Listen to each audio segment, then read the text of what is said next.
কি করে হলো এত কাশি? আহ আহ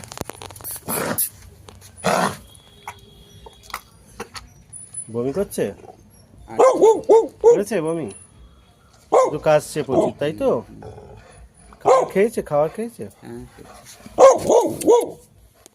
তো বন্ধুরা, আওয়াজটা শুনতে পারলেন, বুঝতে পারলেন যে কি সমস্যা হয়েছে। এখন ঠান্ডা পড়েছে, আপনারা যে ভুলটা করেন, যে ভুলটার জন্য এই যে ডগিরা এরকমভাবে গলায় ইনফেকশন হয়ে যায়, সেটা ফার্স্ট অফ অল আপনারা কখনোই বাটিতে জল দিয়ে রাখবেন না। এখন ঠান্ডা পড়ে গেছে, জল দিয়ে রাখলে কিন্তু গলায় ইনফেকশন হয়ে যায়। আর রাস্তায় বার করবেন, টাইম দেখে বার করবেন, আর একটু গরম খাবার দেবেন।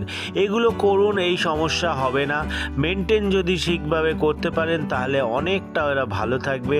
না লাগবে অ্যান্টিবায়োটিক, না লাগবে ইঞ্জেকশন, না লাগবে কোনো ট্রিটমেন্ট।